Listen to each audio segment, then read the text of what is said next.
All right, we're live. Hi, it's Sir Rithkin, and I'm here with Duke Johann von Baldisnik. Is that right? Balduinsek. Balduinsek. Okay, got it. From the Outlands, and he sounds like a legend. He has a. I don't know what's up with the colors. You're gonna have to tell me about the colors, but they call him the Black Duke. He reigned three times as king of the Outlands and once as prince. Is that right? Correct. All right, I got it right. So you've watched a whole bunch of these, so you know that we start with sort of your origin story. So if you could start us there, that would be great. Sure. My dad had retired from the military, and he went to college, and he met a guy there named Stan Bernheim, who was also known as Baldric, Master Baldric Balvarian, and and so he got into the SCA through Baldric, and he dragged the rest of his family, which included my mom and my brothers, into the SCA. And I was 15 at the time. And was there And anything? Oh, go ahead. no, no. So I was 15 at the time, and then I went to like a couple of revels, and then my dad was he got into some loner gear, and we went to the last Burrow Creek. I went with him, and I was an archer at Burrow Creek. We slipped in since he was there and stuff. I was able to be a combat archer at 15, and then like they said, the rest is history.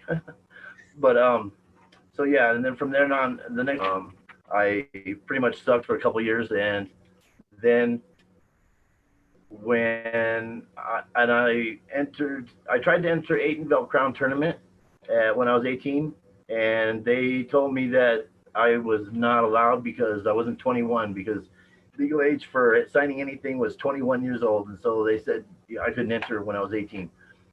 The Outlands didn't have that rule, and so I entered a coronet list.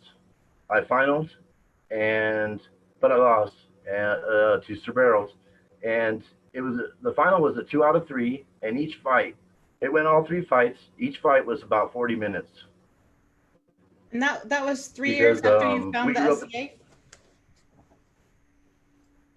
Yeah, Yeah. yeah, right. Like I said, I was 18, and I Sir Barrels and I grew up in the same shire at the time, and which one later on went to become a barony, which is El Paso, Texas, and and then my parents were the founding baron and baroness there. So I lost to Sir Barrels, the 2 out of 3, and the total final fight lasted about 120 minutes or so, maybe a little more. Wow. Yeah, So really. I why mean, was it so long? because he and I fought each other. Excuse me. He and I fought each other every weekend, and I threw probably about 85% offense, and he threw about 15% offense, and I just got worn out. And then he ended up smacking me, and he won. And then I went ahead and I entered the next coronet list, and then I won that one when I was still 18. Super cool. So how did And you transition from archery to fighting? oh well, I was only allowed to be an archer, combat archer, and that was back when we used the rabbit tip. We used wooden shaft arrows with plastic rabbit tips, and I mean they left bruises about that big or so. And so as soon as I turned 16, I was done with that, and I wanted to go fight. So the transition was like like butter. So did you fight sword and shield then? Yes, I did. And like I said, the first couple of years I kind of sucked because I was using a coffin shaped shield because my dad had developed a household called the Coffin Clutch, and we all had these coffin shaped shields. Pretty ridiculous, but we were new.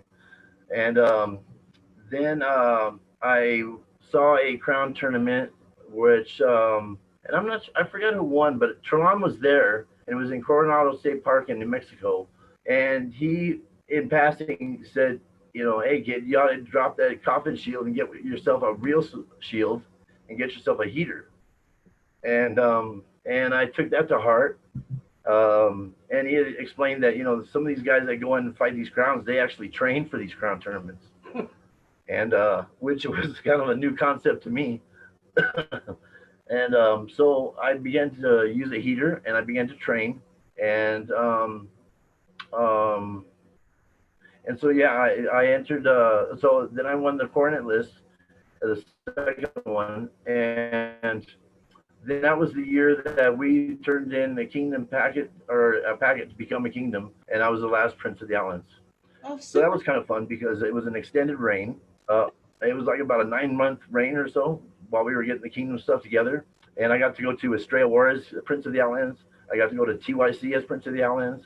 That's where I saw Torgal fight. He was like, God, And um, in fact, he kind of he beat Trelon like a little puppy actually that in one of those tournaments. Got to give it up. I mean, he whooped him. And um, and my close friend Kaiten went to TYC with us, and it was a great time.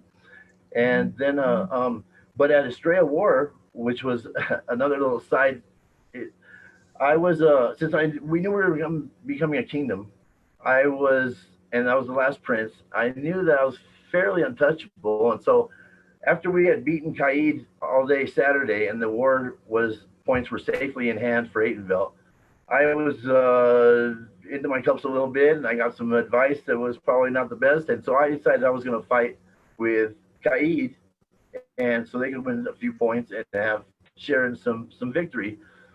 And Against Daytonville. excuse me. So the next morning, yeah, I was gonna fight with Kaid against Aitenveld Sunday and spread the wealth a little bit. And so that morning, Trelon comes into camp, and he "You ready to go, buddy?" And I was like, "Yeah, but I think that we fight with Kaid." And he looked at me dead in the eye, and he said, "You don't want it to be like wars in the past where people got hurt, do you?" Really? And I was just like kind of in shock. And so what ended up saving the day a little bit was Count Elric pulled me aside a little bit and said to me, you did swear fealty to Trelon, and so I had to renege on Kaid and fight with Aitenveld. We went in, we won like a first battle, and then or second, first one or first two battles, and then Trelon had released us to go fight with Kaid, and so we went and we fought with Kaid, and it. But he played his part as king very well. I mean, well played. Stand tough, don't take shit from a punk ass kid, and and that's the way it all played out. Well, So you ended up being able to meet all your commitments, though. That oh was nice of him. well, yeah, but a good friend of mine was king of Kaid at the time, and he was also by that time I had turned 19 years old because it was like 2 months after I stepped up, or no, 2 weeks after I stepped, I turned 19. But I did win when I was 18. So this friend of mine was king of Kaid, and this guy is about 6'7", and he's really, really freaking big. He went on to play professional football with the Buffalo Bills to where they won, or excuse me, they went to the Super Bowl the first 4 years. He was drafted with the Bills. This is how big this guy is, Wow. and he was pissed. He was pissed. He was not happy with me. Wow. So that was kind of a bummer. Um, and I still talk to him sometimes, and it's all good. But yeah, we got in trouble with Hilary of Serendip, who was the kingdom steward, because I flew him out to visit me. I used kingdom funds to have him come out and visit me. He used kingdom funds for me to go out and visit him, and so they said that was not cool, and we shouldn't do that anymore. Because but it was a Now great there time. I are mean, I got rules because of you. well, and to backtrack a little bit, I had met Duke Guy by that time. He was Sir Guy, and I was not. I was nobody at the time, and I met him at the Great Desert War. And while I was out visiting Glenn in California, Glenn took me to Guy's castle at the time, which was considerably smaller, but Um, that translated into a lifelong friendship with Dugai, um, and, and that I met him at a Great Desert War pickup battle in the middle of the road, dust flying everywhere. Didn't know each other, and then I met him later on that night when he was talking about a no shit there I was story, and I was kind of like sitting right next to him, and then I stood up and I said, "Hey, that was me," and we hit it off, and he and I are great friends. So that was a plus that came out of it for sure. So I got so to visit Guy's him and his been wife and his building his kids. castle for that long, like 40 years? About 30, 30 years. a little Wow. more than 30. Wow. That's Yeah, pretty cool. it's amazing. You So should let's visit. let's go back. I would love to visit. I will hit Guy up. Um, let's go back Well, to your. I heard you got him for an interview, right? Did I I don't hear you know. agreed to interview? I would love to interview Guy. I really would. Oh yeah. Um, Oh, so you won Coronet Unbelted, right? yes. Did you ever have a And night? crown. And yes, I yeah. did. I did for about 4 months. Okay. I So I had fought for so I esquired to a guy named Ronald von Slosterhausen, who was a former Prince of the Outlands as well. And I when I won Prince of the Outlands, I fought for his lady, and which was kind of funny because she was under the belief that I didn't really have a chance to win, and she had already been princess before, and she really wasn't interested in it. She went to like 4 events during that 9 month period and didn't even go to stepping down because she was already a viscountess. So I was left to do a lot of the traveling and a lot of the stuff to myself. She also lived about 4 blocks up the street from me, and so I would just run things over. She'd sign whatever, and then I would be off and going to an event, which was also a weird kind of circumstance.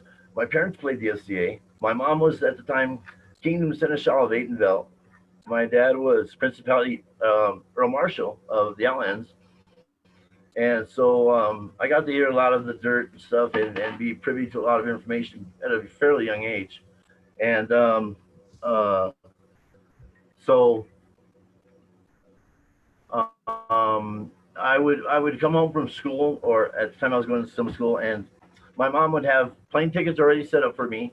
She'd have 3x5 cards with who's going to get the awards that we had come to an agreement on, and so I had a list of 3x5 cards with their names, who's going to get the award, and things nice to say about them, and a set of plane tickets, and off I'd go, for 9 months wow, basically. your mom. And so that was really, really. She's a Lion of Belt. Wow. So So did your dad fight yeah, too? yeah. He started after he retired, and he actually got knighted by Trelon before I did. I didn't get knighted by Trelon, but he got knighted by Trelon, and he started fighting. He got knighted before I did, and he started fighting after he was 40. Wow. Good for Yeah, him. So when you reigned as king of the Outlands, you must have been like the second or third king, right?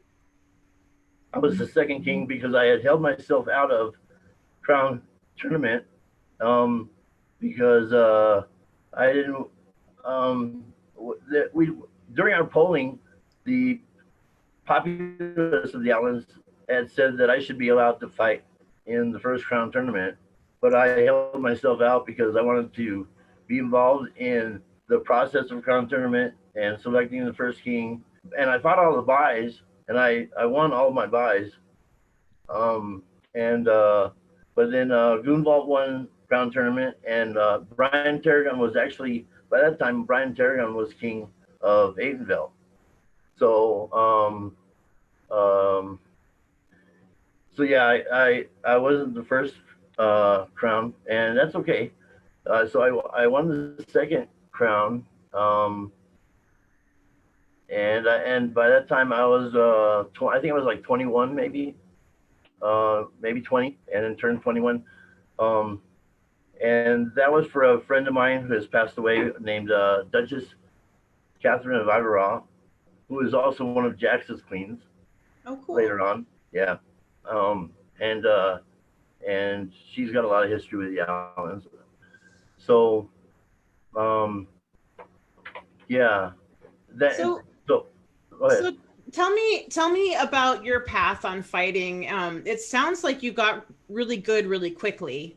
Did you fall in love with it like the other people I've talked to and spent four days a week fighting?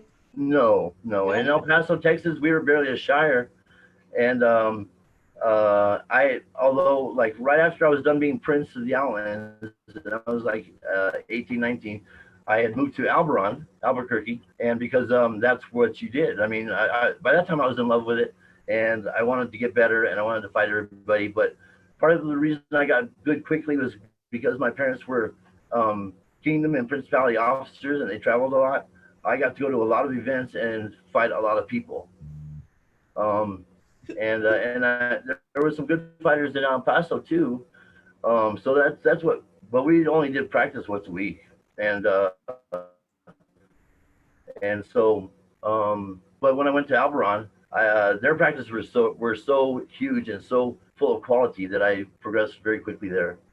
Who were It some of only your Oh, sorry. Who were some of your mentors? well, there's a okay. One of my mentors, well, my dad for one thing. Um, What's his name in he the SCA? his name is Sir Jochen von Baldunzek, Okay. and he's founding Baron of same name. um, is my last name, of course. But anyways, that's the label on my shield. And so he saw Christopher of Houghton fight in an 8 crown, and he saw a different shot that we didn't throw in the Outlands, which was a down guard slot in between the shield and the person. And so we were not even hip to that kind of concept. So he showed that to me, and I kind of kicked ass with that shot after developing a little bit. And I mean, I smoked a lot of people with that shot. So he was certainly one of my dad was one of my mentors. A guy named Sir Assad Udin. He's the guy that brought Madhu into the SCA, and he lived in Las Cruces at the time, and he was certainly a mentor. It took me 2 years to land a stick on that motherfucker. Wow. Yeah, yeah. Um, and I was very proud when I did. Let me tell you. But so I learned how to fight with Madhu as well. And the first two lists that I won, I used about 50% Madhu and sword and 50% sword and shield, depending upon who I fought. Um, and um, and I ended up laying down the Madhu and sword because it was really too easy. To tell you the truth, it was very easy to win with that. So Do you think that's go ahead. because people had not seen it much yet, or do you think it's a superior style? I'm going to say that it's a superior style. It is. For one thing, you never blind yourself. All you got to do is look past this little stick. It's really a parrying weapon. All you got to do is like move on the other side of the stick, and that's about all you got to do. Is the guy going right? Is the guy going left? And then when he throws his shot, you block it, and then of course the setup for it is profound in the way that it's like an upside. It's like using a broken spear.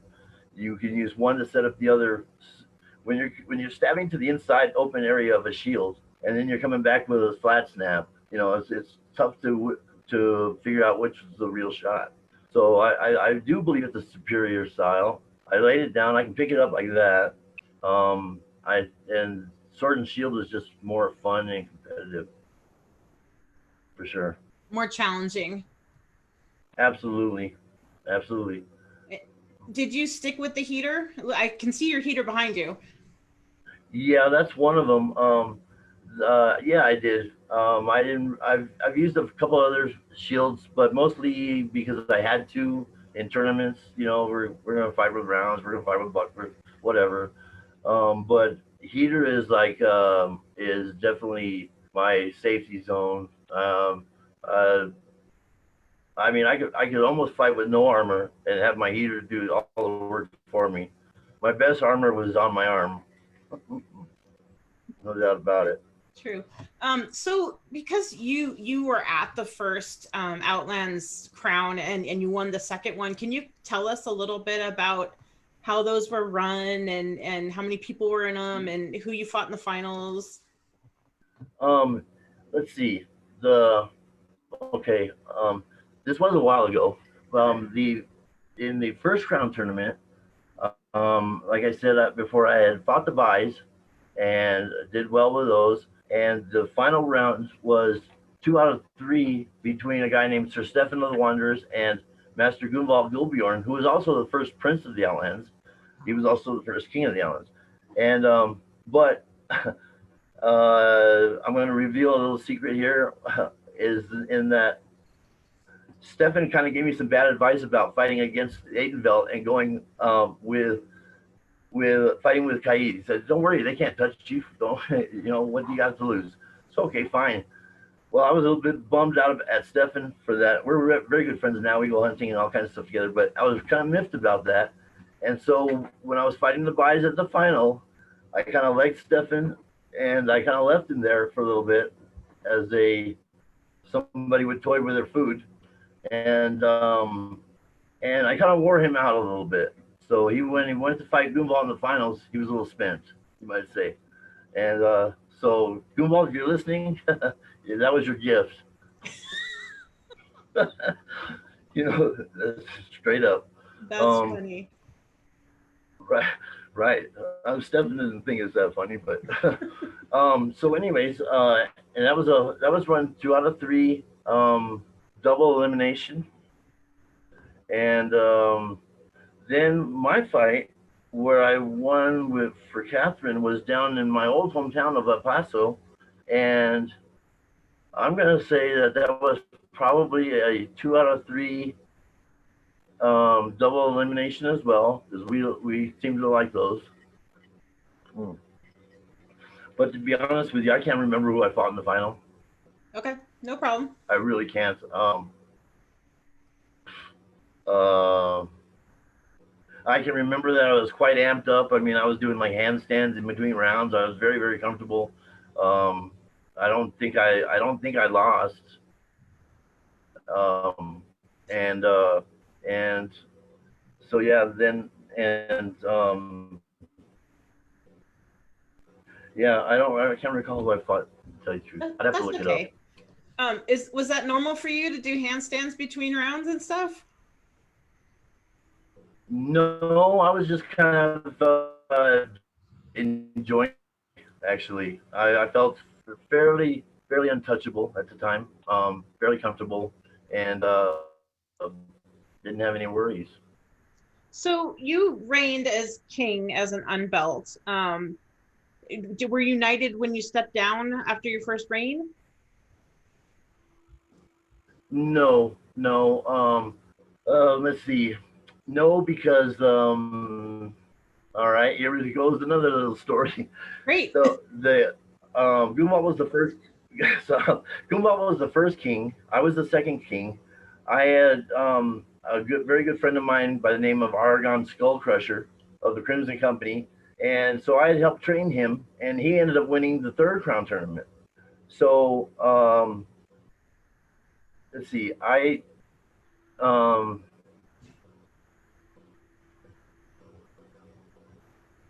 okay, so then the next guy I didn't get knighted then.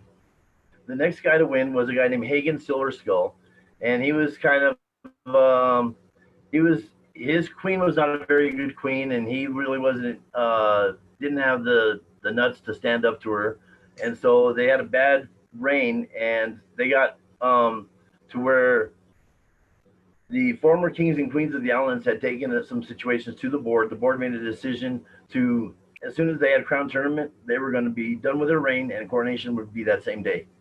They weren't gonna penalize them too bad, but they were gonna cut their reign short as soon as there was an heir. And so the first 3 kings of the islands were kind of banished for about 4 hours.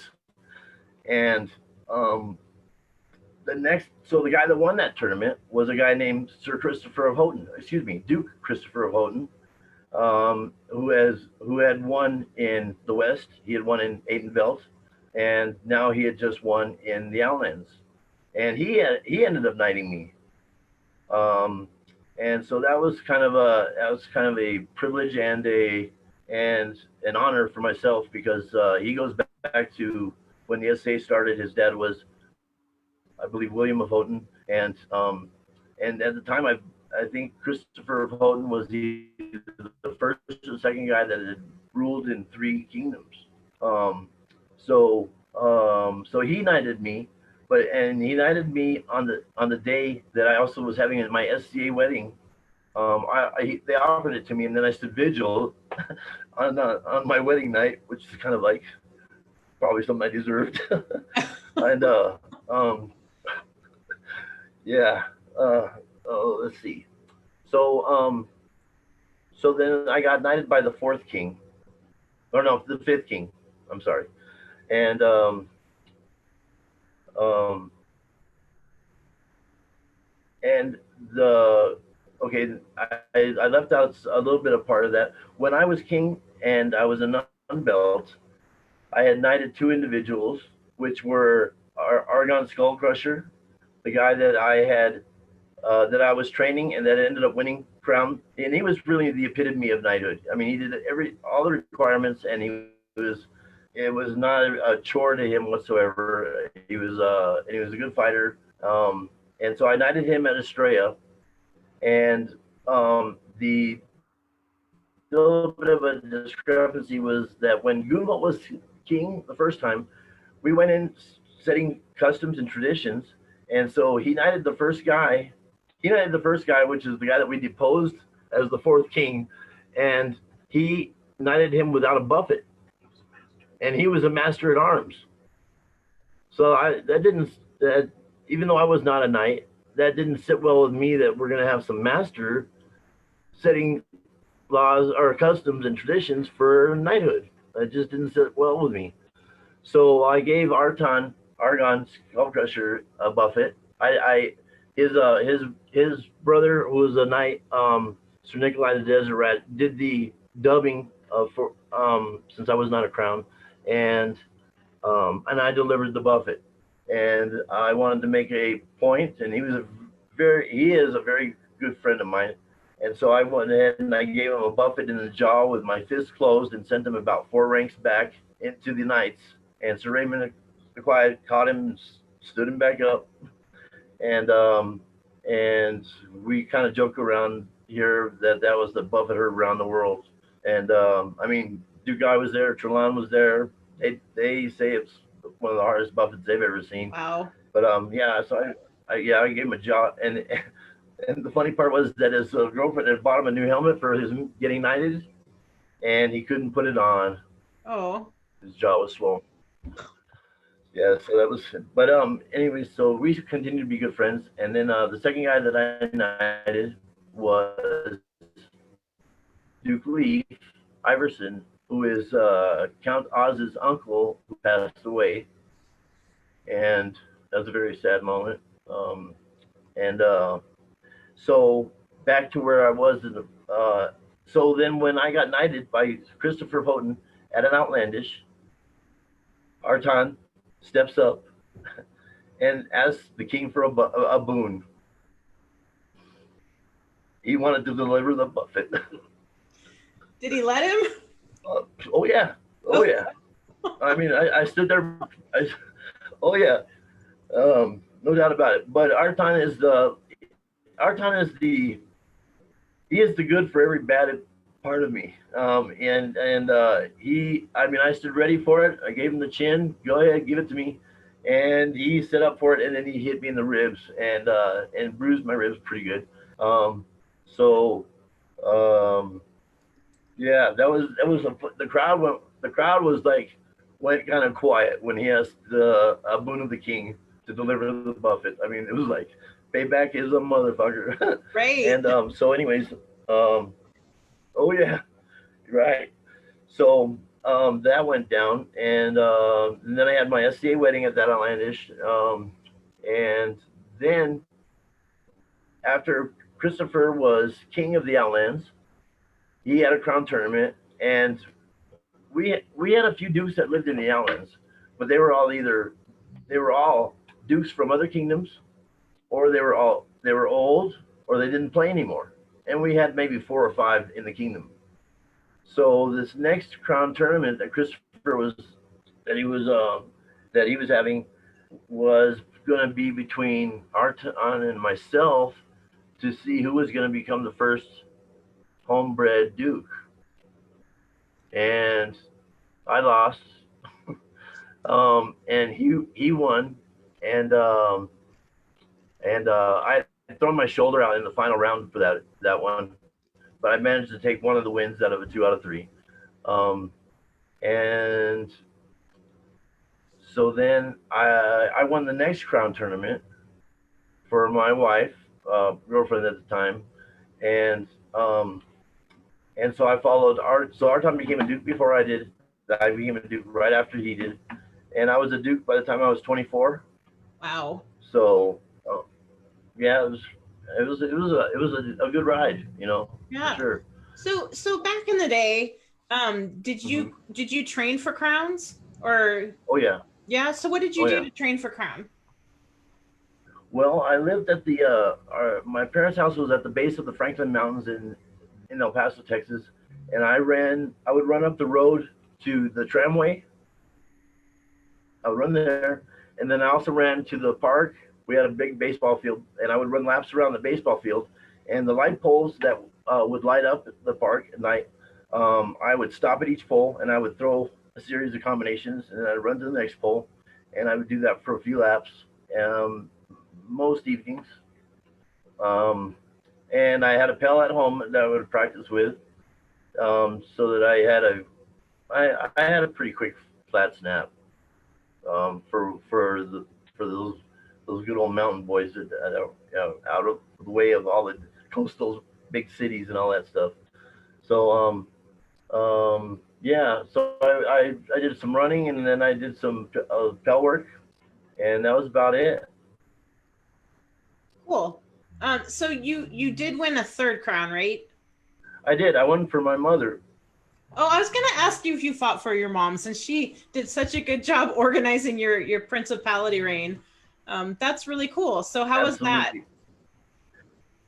Absolutely. Well, I wanted to make her queen at 25th year celebration, so I did that, and it was great. I told her, "You're in charge. I'm along for the ride. Do whatever you want, mom," because I knew it was in good hands. And um, let's see. Yeah, it was a great reign.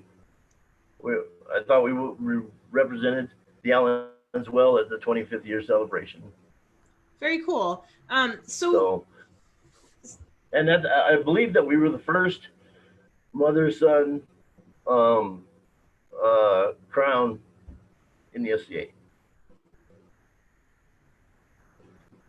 super cool. So because you were crowned like three times, super early in the Outlands kingdom history, what are some of the traditions that you put in place for the Outlands Well, that or we help give our shape? knights buffets. Yeah. Excuse me. Yeah, I said, yeah, Yeah, that the was buffet that. definitely. Okay. And let's see. Most of the other. Oh, let me think. There was another one too. I helped start a couple of awards. Let's see. One of the traditions that I helped establish was that at the time you I'm not sure if you had to have your device submitted. I believe you had to have it submitted, but we made sure that you had to have it displayed on the field when you fought in Crown Tournament. Um, and we helped to establish that one favor per combatant, because we had in previous principality lists, we would have some ladies had 3 favors out to 3 different fighters, and trying to yeah, it was pretty wild. I mean, that never happened with me, but I certainly didn't like it, and so we helped to establish what you got 1 favor, and that's all you get, and Yeah, then I've heard and a stories about couple of that. awards. I think that's actually a rule in corpora now. So Wouldn't surprise me. Wouldn't yeah. surprise me. I mean, it's stacking the list, Yes. stacking the deck for sure. Um, yeah, I can't recall if we ever had like a final fight when we were Principality, where two guys were fighting in the final with the same lady. I don't know if that ever happened or not, but it certainly was possible. Um, So yeah, and let's see. Go ahead. oh, I was gonna say, tell me your knighting story because you said you were, or your squiring story because you said you were only squired for about 4 months. Um, what was the story there, and was it just Right. sort of I had squired to this knight and viscount who also lived in Las Cruces, and he went to a lot of both practices in Las Cruces and El Paso, and he provided a little bit more of a straighter path for me to grow and be more mature. Because I sometimes I get a little bit out of hand, and and so I was I was squired to him for about 4 months, but then I won court and list, and that was when he says, "You can't be in fealty to me if I'm in fealty to to you." So I have to give back the belts, and that was that. okay? That makes sense. Um, so what was your favorite part about reigning? Well, um, they're all a little bit different because I made four different women uh, a consort. I made my nice lady a princess. I made my Dutch. I made Catherine a countess. I made my wife a countess, and then I made my mom a countess. And they're still all countesses. But uh, so I enjoyed spreading the wealth around a little bit there. I enjoyed giving out gifts to people. I enjoyed giving out or I mean awards to people. I enjoyed giving out gifts to children. That was a lot of fun. There's a guy named Travis Arthur I met when he was about 4 years old, and I gave him a book, Helping Court, and he's a knight now in Aidenville. Wow. Yeah, yeah, and um, um, let's see. I liked traveling a lot, and I liked getting to know more people because we were at one extreme. The Outlands was a long strip along the east side, basically, of the Rocky Mountains, and so I hardly knew many people in Colorado. I didn't know many people up in Wyoming, and so I enjoyed traveling and getting to know a lot more people. I liked being I liked being king of Estrella. What can I tell you? Estrella was so good to me. um, I yeah, I was king of Estrella when I was prince. I was king of Estrella when my mom was queen. I was king of Estrella when Catherine was queen, and I was a prince. I was king at Penzic when my wife was queen. So I man, the oldest Estrella site was as close to war as you could get without crossing over and being really bad. I mean, it was really really good in those days. I mean, you could run and you could like run and thrust people, and then Penzic you had to like you could only like charge them within 3 feet of them or something like that, and they didn't do face thrusts at the time at Penzic, and it was like whammy bamby. I mean, crazy. So um, um, so let's see. What else did I like about raining? Um, I liked all of it, all of it. I mean, oh right, I did I did leave out this one part, which is really really cool actually. When I was prince at Estrella, and I had told Trelon that when he came into camp, and I had told him that we were going to fight with Kaid, and he looked me in the eye and he says, "You don't want the wars to be like where guys got hurt in the past, do you?"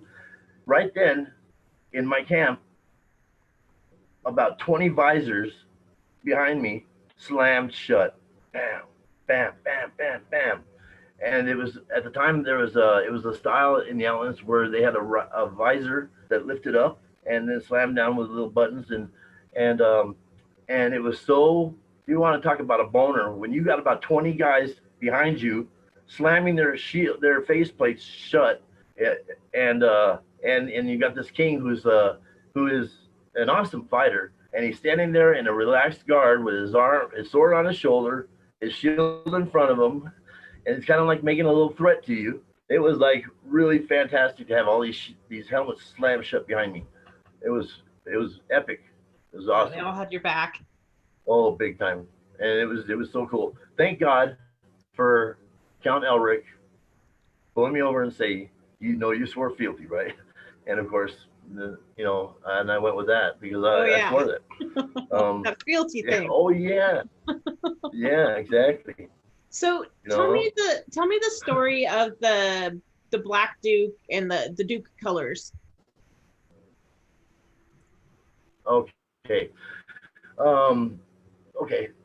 The Allens is a meleeing kingdom. We will fight over birthdays. We will fight over red. We'll fight over whatever. And so they were trying to establish a melee scenario at Outlandish, and the a guy named Boggin, Sir Boggin, had come up with. He says, "Wouldn't that be funny if you were the Black Duke and you were in our we were all standing there, and in our time you were the White Duke, and symbolizing that our town is all Mister Goody Goody, which he is. He's and and I'm always that guy that gets caught. Not only in trouble but gets caught, and and so and the so that that stuck, and we went ahead and we had the melees at Outlandish, and Arton commanded one side, and I commanded the other side, and we fought, and I believe I smoked him, and but then people began to call me the Black Duke. And occasionally they would call him the White Duke, but it wasn't as cool as being called the Black Duke. And so then the Baron of Alberon began to spit after my name was said or called. He'd be like, Johann, the Black Duke. And people loved it. People ate it all up. And so then it basically took on its own life from there. And over the years, we started accumulating a few Dukes. And My former squire, who would be Duke Sirith of Ashwood, he went on to become a duke, and he perpetuated it. His colors are red, and he loves the color red, so he became the Red Duke. And then as the Duke started coming up, they would start picking a color or a theme. Duke Rorik is the Metal Duke. His Majesty Bela is the Bones Duke. Duke Christopher of Houghton is the colorless Duke. Colorless Duke. he's he's the colorless Duke. And then you're gonna have like Duke Rothgar on your show, and he is the Golden Duke, and that kind of suits him. And so there are, and I think there's only been about like one or two guys that didn't take a color, and that's because they either moved out of Kingdom or I don't know why they didn't own it, but that is the basis. That's how it started, and it just wouldn't be the same if the White Duke was always the hero. Everybody loves to have a villain. So I'll be their stepchild. people want you to tell the mud wrestling story from Pinzik. Did you really Oh mud wrestle? my god. Oh yeah. And let me tell you, that chick at Penzic, she was tough. Okay. Yeah. I lost in mud wrestling at Penzic, and there's that film out there that Creon has, but in all fairness, I had to have one arm tied behind my back, and it was quite slippery out there. I believe that was at like Kane and Larissa's encampment at Penzic, and and yeah, so and my former squire Sirith, he was king at Penzic, and so I was uh, I was there to help entertain him and represented his funny bone, you might say, and did mud wrestle at Penzic. That is truth. So, and I lost, but I mean the girl was tough. Well, some of us are tough. Um, You know, I've watched many of your videos. You are tough. so tell me about your squires and your lineage and how far it goes and how many dukes are in it and Well, I was squire to Ronald von Sosterhausen for about 4 months, so that's kind of like a little bit of a gray area because when I stepped up, I was not a squire. But when I let's see, I've only had about 4 or 5 squires, and one of them was set up to become a knight, and he just kind of like didn't. He kind of like dropped back and was not active anymore, and he had other pursuits, so he never got knighted. And but he was primed for the job. Um, let's see, my former squire Duke Sirith, I met him, and he was tall and skinny, and he was a skateboarder skating out of like people's backyard swimming pools. I saw him and I said, I can work with this because I was tall and skinny myself. So I said, this here is some clay. This is some good clay, and so I worked with him on that. And he didn't squire to me until a few years down the road because we had known each other because we both played in Amtgard. Amtgard started in El Paso, so I played SCA and Amtgard. Um, uh, Before I had won Cornet tournament and a little bit afterwards as well. I got knighted in Amtgard also, but it doesn't hold the same weight for sure. Um, but so we had known each other, and then he got more active into the SCA, and after some telling him, "Hey, this is the real deal. Come over to this side," and um, so he was squire to me for about a year or so because he was going to squire to somebody, and I said, "Fuck that! If you're going to squire to anybody, serious, you're going to be my squire." And so I just kind of snatched him up when he was going to commit. So I was like, "Nay, that's going to happen. You're going to be my squire." Then I was also I had another squire, and he died. Um, and and he was a good squire. They were all good. They're all good squires. They all really are. And then I had this one lady who was over 40 years old, and she was my squire as well. And we had a talk, and I said, you may never get knighted on this journey that you're wanting, but I will always support you. And so and she was the only lady that I had that was a squire. And she has a son that also went on to become a knight and stuff. Um, and That's the only squires I've had. So I've had one, but my squire Duke, well now Duke Sirith, Sir Sirith, he had a squire who's also now a duke. Um, and so there is like in my lineage, there's myself as a duke, my squire is a duke, his squire is a duke. So there is a strong tie as far as like lineage goes within the Outlands. And that Squire Sirius Squire, who is a duke, is named Duke Alric of the Outlands. His dad is also a duke named Duke Bolslav, and oh, I've heard who's of those.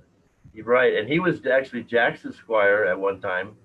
So we're all just kind of a little bit of a close family. This little tier here, and of course we're all in the brotherhood, and so that I would say that that's probably the end of my lineage, unless Alaric comes back a little bit more often and gets a squire that's going to be a duke. um, and so that's about it really. There's other longer lineages. There's Chorus, there's Duke Albert. Um, Albert's lineage goes on forever. And let's see. So there are other deeper rooted lineages for sure than mine. Cool. So what do you look for in a squire, and what's your training methodology? Um, I look for, well, except for Sirith, because she was going to ask somebody else. Um, I they've got to ask me if they have to show the desire that they want to be a squire. They have to have the passion that they want to pursue being a knight. Um, they they don't have to show excellence in fighting. I will do my best to give that to them. And they have to show pretty. That's pretty much the top two. They've got to show. They've got to ask. They've got to be passionate about it, and they have to have a desire to pursue it. Um, Other than that, I will never turn down anybody that ever asks me to be a squire. I never have. If somebody humbles themselves to come and ask, then you should do your best to um, to make that person a better person. I'm a firm believer in that. The SCA has changed my life as and has made me a better person because I know the path that I was headed down, and I'm and so I will share that with anybody that has that desire, anybody that asks, you know, and I'll share it even if they don't want to be a squire, but if they want to be a squire, that's okay too. I mean, you know, you're taking your own smudge on, but you know that's the way it goes. But What keeps you I active? Oh, go ahead. oh no, well, okay, we'll come back to that one. I did help train many of the first dukes or many of the first crowns of the Outlands. I helped train Argon. I helped train um, um, let's see. I helped train Hagen, the guy that we deposed. I helped train Olaf Bjornsson, who was a duke, and then he passed away. And our Arton gave me. See, his first name was Argon, and then he became Arton. And um, but he gave me a scroll that called me a teacher of kings, and he also gave me an augmentation of arms and a king's personal award called the Cordon Royal, which I that's one of the awards that I have started. And That's the let's king's see, I personal lost award. that. Yeah, it's a yeah. Let's see, like it's like a Queen cipher, Okay. or it's okay. There you go. So, but you back to the question that you asked me was what keeps me active. I Yeah. haven't been that very active for like the last 20 years, believe it or not. And had um, I had I started up a construction company that kept me very busy. Um, I got into a car accident that almost killed me. I had two really good friends that died. My brother and Duke Lycurgus. So I was a little fucked up in the head, but I'm much better now, and I'm looking forward to them opening the gates. Uh, Yeah. Super hard things to deal with, all of that. Um, so, do you have any more stories or anything you'd like to talk to me about or tell?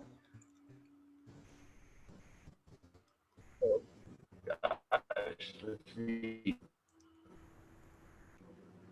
Um, I've covered most of them, I Okay. believe, Okay. or my little twist on them. You know, sure. Did you bring a sword? I did. Let's look at it. This is a okay. Um, this was a very typical sword that I would fight with, which is it's 37 and a half inches long. It's got basket hilt that very old school basket hilt, and it's got a trigger on it. When I fight with it, I put the middle two fingers into the trigger, so that when I squeeze down on the first one, it kind of like tightens the other two up, and I have it in the thick part of my fingers, and so that gave me a lot of control. I don't use a thrusting tip, or I have sometimes, very not usually. Most usually I fought without a thrusting tip, and if we went to war melees, sometimes I would pick up a thrusting tip, but for tournaments and stuff, I usually went with just cut and slash. Just the edges. Noble edge. So this one here is actually nicely balanced, about somewhere. Oh, yeah, somewhere about right in there. Is Oh, that grip tape in the handle, or is it just regular tape? okay, in the handle, that is a tennis racket tape. And it which is really good stuff. It's got a little bit of softness to it.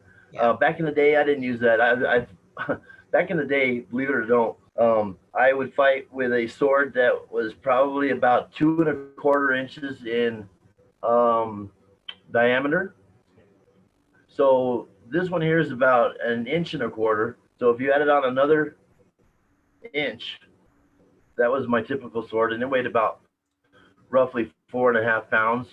Um, and it was a brutal stick. I mean, I would go search for the thickest, yellowest sticks that we had, and I wouldn't shave down the handles, and I didn't shave down nothing, and I would just blast people with it. And Yeah, that was the bomb too. I'll tell you what. Once they feared the leg shot, everything else was just a gateway. So So so we're yes, a Viking kingdom. We would call a sword like that a boat oar. a what? A boat oar. An oar. Oh yeah, okay, right, absolutely, Yeah. absolutely. Um, yeah, I when I dropped my sword in the woods and on the grass, it went thud, and it, Yeah. it was very distinct sound. I mean, it was they were big sticks. They were for sure they were big sticks, and I Something did that actually to handicap myself. really. I did that to handicap myself. Yeah, I I I had won the tournaments that I had wanted to. I it, Winning wasn't as I love to fight, and so winning wasn't always about what it was. I used a stick that was, once I started a series of shots, there was no changing it, and it flowed through, and it would blow people up and stuff. But I just the little bitty sticks, I called them toothpicks, and they seriously, they they I didn't need to wear any extra armor because of the little bitty sticks that were being used. Yeah. Really, if you ever look on my Facebook page, there's a picture of me fighting in a Australia war in the bridge without any upper armor, and there's like 14 guys in front of me, and believe it or don't, I killed them. They foolishly came at me one at a time for about 3 or 4 guys, and I went and I dispelled them. Then they came at me two at a time, and I killed a couple of those little two-man teams. And then they came at me like three at a time, and I killed one or two of those. And then after that, they just kind of like mobbed me, picked me up, and threw me off the side of the bridge. So yeah, but I killed about 14 or 15 in that one particular battle, to where they wrote a poem or a saga about me and stuff. That was very kind, and certainly was a very fun war for me. um, but yeah, That's cool. did those little bitty sticks. They just you didn't have to wear armor with those little sticks, and your bruises healed in 2 days. you know, It's not a real bruise if it doesn't take a week to heal. yeah. Tell me about it. I've heard So, you. so I've had before total knee replacement surgery. Hmm? I was going to say, before I'm we get to sorry. the last questions, somebody wants you to tell the Oh, story of sure. your black cornet, your black My ducal black cornet. corn. Oh, this the cornet that I'm. Oh, this one. I made this one. And I was in my shop and I threw together a band of steel and some steel leaves and you got carpet, right? That was my cornet. Oh, And so let's see. Pretty much, it'll crush anything. I can wear it and I'll be like, no big deal. No big deal. cool. So, anyways, and I used it as my basic night stuff. I've used it to make apple juice out of apples, and yeah, it'll pop beers, and it's a tough one for sure. I almost broke Sarah's foot with it one time. Wow. So yeah, Cool. I made it. I like it. I used it, and it's it's protective as well as what it is. Cool. All right. Well, let's do the final 11. If you could Oh my fight, goodness. Okay. all right, if you could fight anyone in the world, who would it be? Okay. Anyone in the world.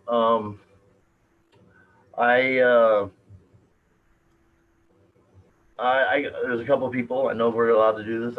First of all, Castle Kirk, I'm coming for you at your home. Second of all, Mineko has called me out as being one of the knights that she wants to fight. So I would love to fight Mineko. And I would love to fight Duke Sean. Those are some good ones. Yeah, Mineko's a Sean. fierce lefty. I yeah, I met Sean. I met Sean at TYC when he was squire to Brian Tarragon, and that was before he went into the military. And so I've been acquaintances with Sean for a very long time, and I'm very um, I hold what he's done with the fighting with very high regard. I respect it a lot. Creating a common terminology, the uh, the in-depth thinking that he's done with the fighting and stuff, and to be able to put it into layman's terms to where everybody can get it and make the sport progress. I'm very respectful of that. I, Yeah, I was gonna say, I think the common terminology and having a vocabulary, then everyone using the same words has been so huge, because even 15 years ago that was not the case and nobody knew what each other was talking about. So right, right. yeah, it's been huge, really. Yeah, I mean, I've heard Thank you, Sean. just about every term called. Yeah, really. Thank you, Sean. I've heard very many things called about three different names, and I understood them all. But just being able to have new people identify with what we're talking about is great. Yeah. All right. Who would you like to see reign in your kingdom? Oh, Casca. Okay, yeah. How He, awesome would he's that be? he, yeah, he's a fabulous guy. He should be a duke. He should be among us and among the elite. He is elite enough to, and he's so damn humble. He won't ask anybody for nothing. You got to force stuff on him, and yeah, I would love to see Casca and Missy be king and queen. Excellent. If you could talk about fighting with anyone in the world for an hour, who would it be? That would be my dear friend passed away, Duke Lycurgus, because we could talk shit on just about anybody fighting. We would just talk smack, all kinds of smack, and it would not just an hour; it would go on for hours and weeks and years. But yeah, he was an excellent fighter, and he was very observant and stuff. And so I would If I could bring him back, I would hug him to death, and I would stick with him for hours. Yeah. What is your favorite medieval-esque or period movie? Uh, well, I liked The Blood of Heroes. I liked Flesh and Blood, and I like A Knight's Tale for the G family stuff. The make you feel good movie. Yeah, A Knight's Tale. Isn't there a form of dog skull that is played in the Oh yeah. Outlands? Yeah. Oh yeah. Oh yeah. That we the Blood of Heroes was is a melee game that was started in Palantir, and we would play. And we developed our team, and we played the Blood of Heroes. They even asked us to travel to Arkansas with our team to play Blood of Heroes this one year, and it was in a dry county in Arkansas. So we said no, and then so then they got the county to designate the top of this hill as wet as a wet designation within the county, and so um we erase we so we traveled to Arkansas in Lycurgus's van, and when I say we, I'm talking about myself, Lycurgus, um, uh, Duke Jax, Duke Martino, Count Cameron. Let's see, Brody didn't make it, but we had Rothgar. He subbed in, and so we had a stacked team. And we when we went to Palantir and we played Monday Night Football there, and we won. We didn't lose.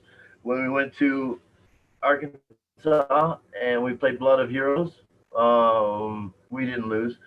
Actually, he blew out his knee one time, and we went on and we fought with four guys and still kicked ass.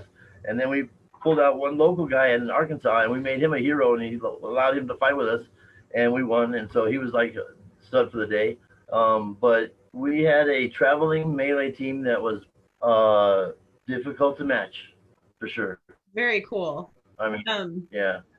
if you could add or subtract a rule to the rules of the list, what would it be? Well, let's see. I I think that I would say no. Back in the day, we called it corkscrewing. Um, when you have a guy on his knees and you like are throwing these wrap shots and you keep going around him and around him, that shows no skill whatsoever. Yeah. I'm a firm believer, and you take this imaginary line, you draw it across the guy's knees, and you're allowed one step past it, and then you come back. So you can throw your wrap shot with a step past the line, but then you return back to that line, and you fight him like a man out in front of you with class and skill. And courtesy. So this part about like where you rush the guy on his knees and you make him sniff your belt buckle and everything else. That shows no skill to me. So I would give the guy on his knees a little bit of space to work. And let's see. Oh, I had one more. I forget what it was. So that one got bugs. Well, if you I'll remember let you it, know we if can I come think back of to it. Okay. What's your favorite tournament format? Okay. I would have to say 2 out of 3, double eliminate. I'm sorry, double elimination. 2 out of 3, random drawn. Not really the winners bracket, losers bracket. I don't necessarily care for that one either. That's just giving a little bit too much more to the guy that wins, and you know, so because there's guys that lose. Sometimes you have a pairing where there's two great guys, and one of them's got to go to the loser bracket. So I'm just a random draw on that kind of a fight.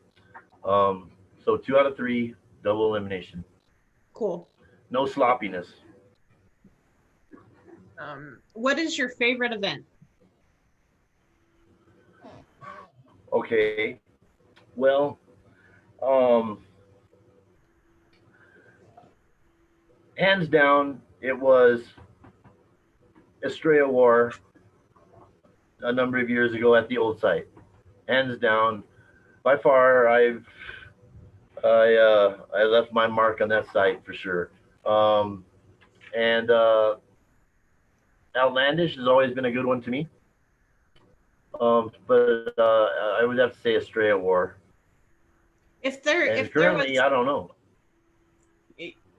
if there was one event in the Yeah, Outlands that empty no, what are you saying? Battlemore. What I was saying is currently I don't know because I haven't been to a whole lot of events. Just when I got ready to go back and kick some ass, we got hit with this pandemic thing, I and so know. I was like, this is really a down. Tell me about it. I mean, I'm just sitting here now. I'm just like losing life, ready to go. So uh, the Battlemore would probably be the event that I would recommend for a visitor coming to the Outlands. Okay, cool. I'm gonna put it on my It's bucket list. a great location where they've got. Yeah, I would. See, Outlandish. Traditionally, we're camping in the dirt with the wind, and it's just grueling, and it's just not a lot of. I mean, we do it because we can, and we kind of have to. But Baltimore is a much more pleasant time of year, much more pleasant site, much more. It's a lot nicer to visitors. Cool. If you could Hmm. have any helmet, regardless of cost, what kind would it be? Well, I thought about that, and although I covet Duke guys helmets, I don't want one. I I I respect Duke guys helmets a lot. I've always loved Duke Torgal's helmets, because they're unique. Both of those guys have really unique styles of helmets, and I respect that and I love that. But I would probably be I made my own helmet, and so I like it because it's my own. It's unique, and at the time, before a lot of these guys came out with these really fabulous helmets, it was kind of a cool thing. But I am going to be fighting with a new kit, and I'm going to be fighting with a new helmet. I even have it around the corner. May I? Yeah, so I've got a new helmet that I'm going to be using, Cool. and I'm looking forward to that. My ducal assistant, His Grace, is going to retrieve that for me. All right. I Yeah, I like how tell you, I fierce the mean, guy they helmets treat me look. They're good, all but black. oh, they are. Yeah, But they're. if you can see this one, Oh yeah, that's nice. Cool. That's cool. yeah, it's got these little low profile strawberry leaves. This is a badass helmet made by Sir Richard of Wolfwood. I was gonna say that looks like a Knotwolf helm. Yeah, Sir Richard of Wolfwood from Palantir, and he is a modest man, very talented. I'm proud to call him my friend. And he made this helmet for Duke Lycurgus, which is not around anymore. And so thank you, Loki. Thank you, Rory. And so I'm going to build a kit around this helmet, and it'll be black, of course. And but there'll be a new there's a new Black Duke on the horizon. So thank you. That's Um, super special to be able to fight in your friend's helmet. That's special. yeah, yeah. Okay. So you ready for the next one? Okay, I am. All right. It's Saturday morning at Estrella, and several people want to talk to you about last night. What did you do? Um, first of all, I would say to this individual that you need to be a little bit more specific because I can neither confirm nor deny anything based upon rumors. Okay, and and having said that, um, I, there was like okay, one year we took this life size cannon and we stuck it in Laurel's camp, or in his tent. We took down some poles and we put this full size cannon at war, rolled it into his tent on top of his bed, and we left it there. And the 8 people that were missing their cannon were a little pissed, but that's the way it went. I've been known to I've been known to steal a few golf carts and be a little bit Duke under the influence, you might say, and so that's gone on. There was one year where I was well, the Santa Fe hippie chicks. There was somebody that had a live turkey, and they were going to butcher the turkey at Estrella War. And these tree loving hippie Santa Fe chicks wanted to save the turkey, and they asked me to go and save the turkey. I went over to this person's camp late at night while they were sleeping, and I picked up the crate that the turkey was in, and it had no bottom to it. So I ran across the field with this turkey under the crate, and the turkey was running with me. Well, I had to dump the turkey somewhere. And so I put it in the Volunteers camp underneath their big purple pavilion on top of their big purple rug. Okay. Well, if you've ever run with a turkey, when it stops, the first thing it's got to do is shit. Oh no. And so it laid, so it left this big, it left a big old mess on the Volunteers purple rug. And they wanted to get me for that one for sure. And let's see. So in general, I would have to say they'd have to be more specific because I'm just about capable of anything. So To tell you the truth. The black is well earned. Oh, I didn't have to name myself Black Duke. Yeah. That's a great story. This is a great story. Did the turkey survive? Well, to be honest with you, it can't be living today because I'm already okay. It can't be older than 20 years old. I know that. But did it survive the event? Did it survive the event?